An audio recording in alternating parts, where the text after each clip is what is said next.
this Lakota star knowledge concept that like attracts like. Some people say negative attracts positive, opposites attract. Not really. Yeah. Uh, it depends. Yeah, but not really. Um, like attracts like.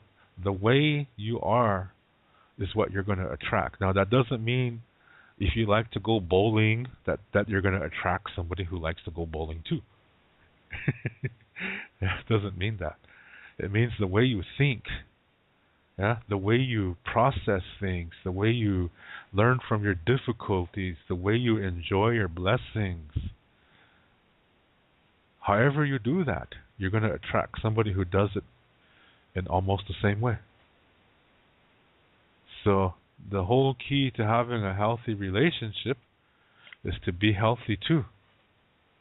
Yeah, to be emotionally healthy. Then you will find that person.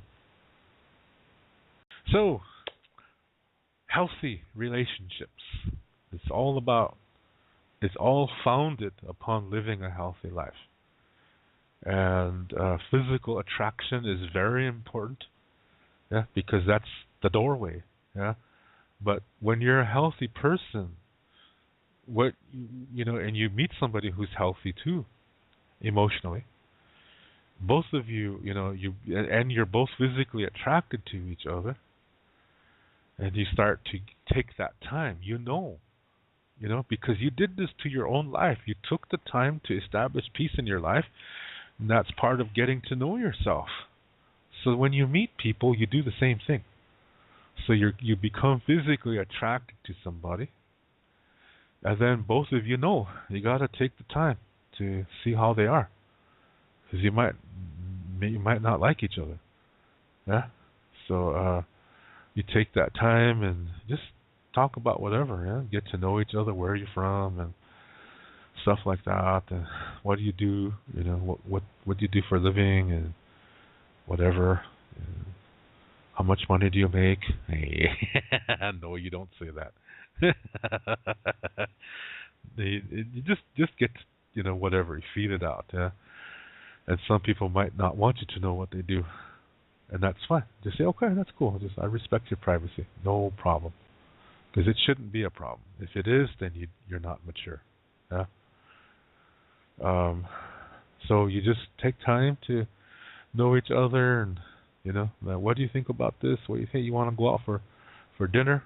Don't take it as a romantic thing. Just take it as a to do something.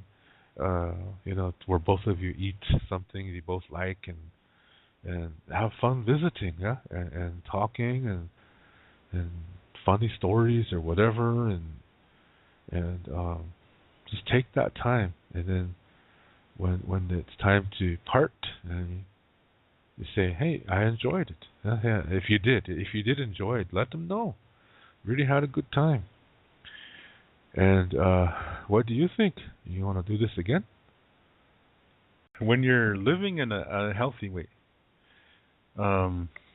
you're okay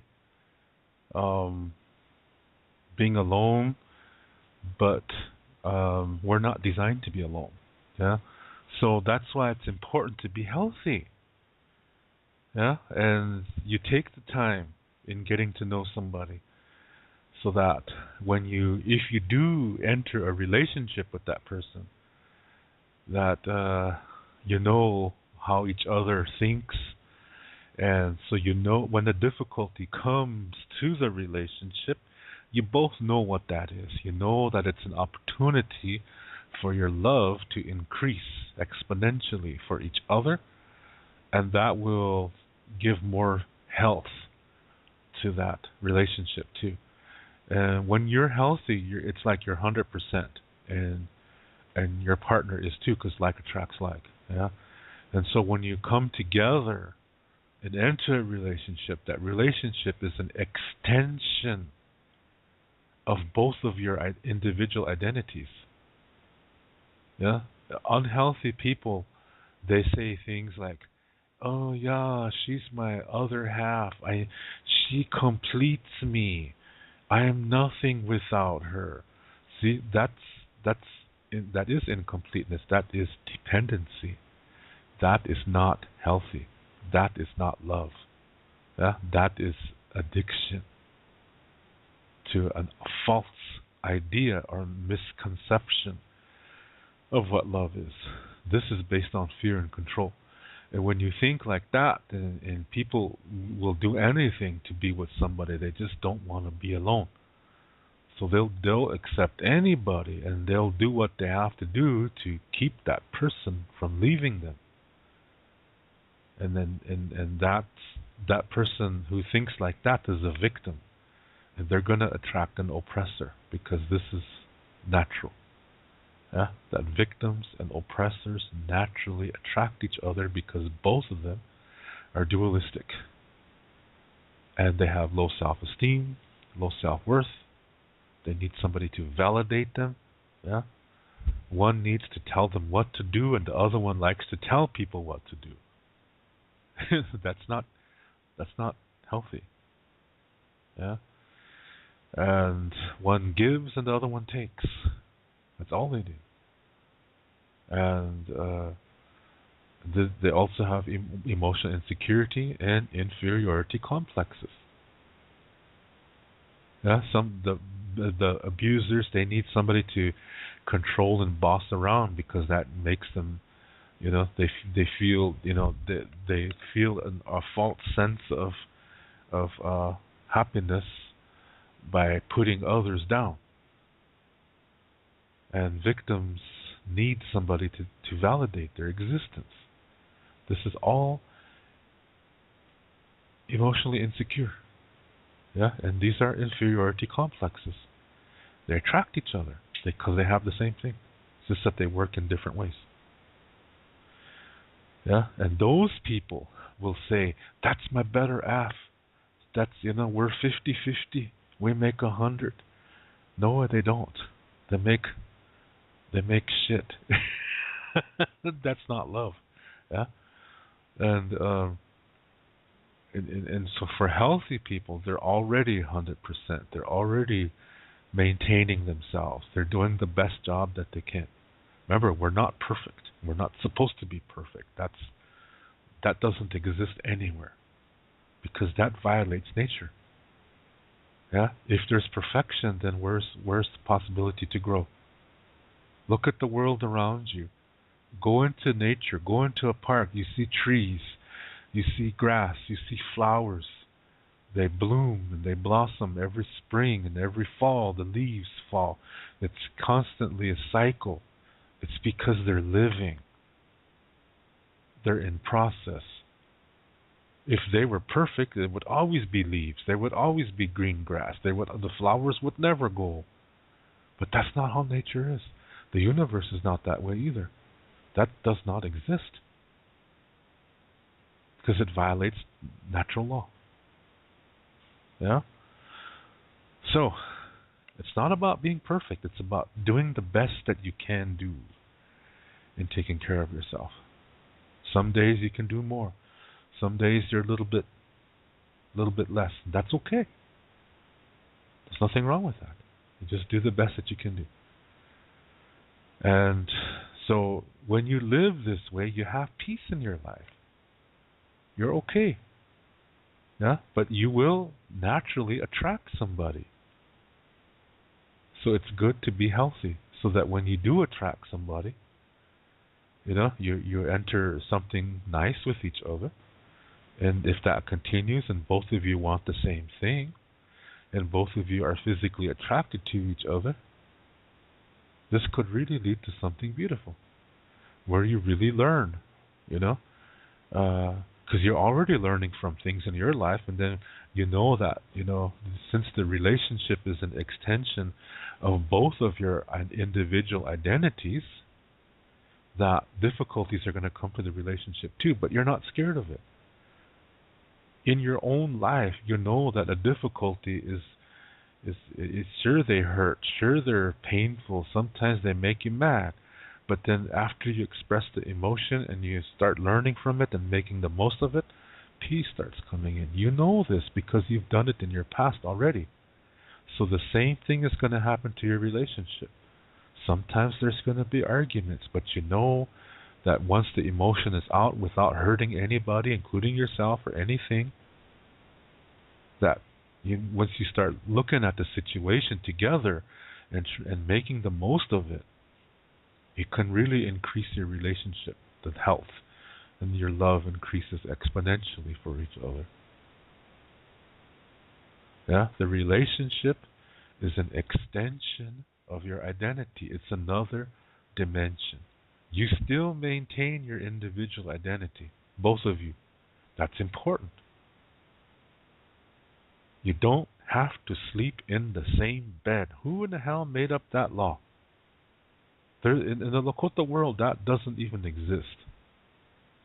In the traditional world, in ancient times, yeah, that oh, now we're married, so we have to sleep in the same bed. That's not a law. Some couples are happier that they have their own sleeping space. Yeah, they take time to have their intimate moments. Yeah, but when it's time to actually lay down and fall asleep, sometimes they sleep better when they're in a different bed. And there's nothing wrong with that. Because one person might be a tosser and a turner, and the other one might be a sleep dancer. So the other one's going to keep waking the other one up, yeah, and that's not going to make for a good day, yeah. So some cases, and it's okay, yeah, because you're still in the same house, yeah, and you know you're there for each other. If you have a bad dream, you just go to the other person, no problem, no big deal, yeah, and it's just like you become a new creature in a way. You still have your individual identity, yeah. You both let each other do the things that you like to do before you knew each other. Maybe one of you likes to bowl, the other one likes to what can the other one do? Maybe the other one likes to play golf. Yeah, and so you have your circle of friends, and you go out and do your thing, and you're totally okay with it because you trust each other. Trust has to be there. You've earned it from each other. Yeah, and then you come back and hey, how's it going? And then maybe you have a dinner together and whatever. And next thing you know, you're smiling away, happy as you fall asleep. Maybe it's in the same bed, maybe it's not, but you know you're there for each other. It's the most important thing. Yeah. So we are not designed to be alone because we have mouths. We're meant to talk. Because we have ears, we're meant to listen. Because we have eyes, we're meant to see others and learn others from that. Yeah.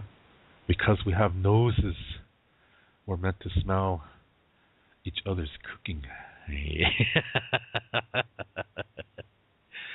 In the past, I was with somebody who was a really good cook, but shit, I can cook good too. I turned out to be a really good cook, so boy, we had contests every night and got into fights. I'm going to cook tonight. No, I am. No, I am.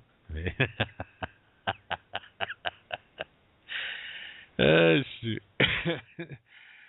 For me, housework is kind of calming effect on me somehow. It's very meditational for me. I don't know why. I've always been that way.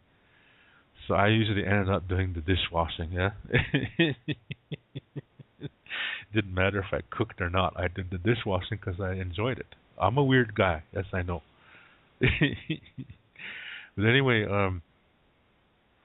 with unhealthy relationships, since in their individual lives they don't face difficulties and they try to run from them, they hide from them. When a difficulty comes to an unhealthy relationship, they do the same thing. Yeah, or either they take it out, they blame the other one for it.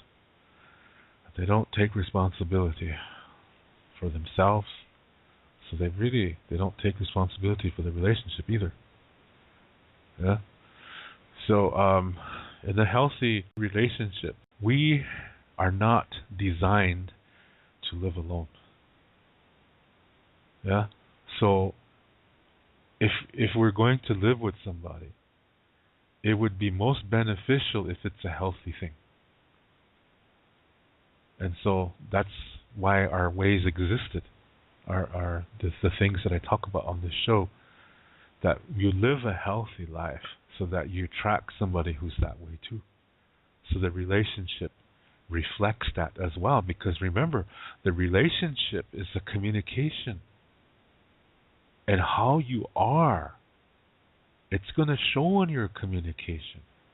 So when you're in a relationship with somebody and both of you are healthy, the relationship is going to reflect that too. Yeah. So if for now, some of us are single right now, and that's totally fine. But we shouldn't be saying, "Oh man, I can't stand being alone." Yeah, I understand, that some people don't like it. I know that. But there's things you can do, but you should maintain your health. Yeah, your everything, physical, mental, spiritual, emotional. So that way, when that opportunity comes, you can recognize it. Yeah, and that you talk with that person, and maybe, you try it and see. Maybe the glove fits. Maybe it looks good too. Yeah.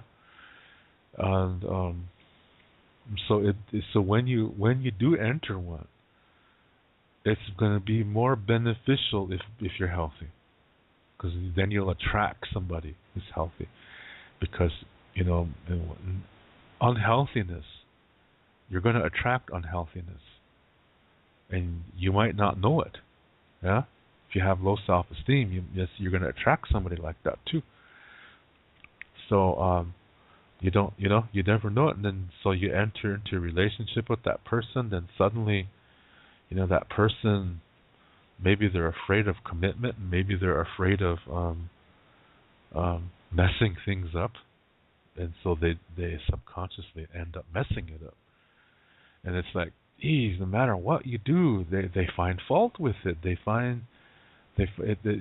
blame you for everything, and you try to do something good, and then they say, yeah, but then look at what this does over here, and blah blah blah blah. And it's like there's no way you can win, but yet you want to be with that person because they're pretty. Yeah, and you don't want to, you don't want to lose that person because of that, and that is low self-esteem. Yeah, that is dependency. That is victim. The way a victim is. And you don't want to lose that person because you're going to be alone. You're afraid of that. It's okay to be afraid. But when we try to deal with it in a desperate way, that's when it leads to even more trouble. When you're afraid to be alone, when you enter a relationship because you're afraid to be alone, so you just take the first person that comes to you. Yeah? And as long as they're nice to you and you think, okay, that's all we need, and then you enter a relationship with that person just so you won't be alone, that's desperation. That means you're not really healthy. And that person you attracted is the same way. Yeah? And that can lead to danger. Believe me. Yeah? So we are going to attract somebody. It doesn't matter what we do. We are going to attract somebody. That's how nature is. Like attracts like. So if we want that to be a nice thing, a nice experience, then we should be healthy.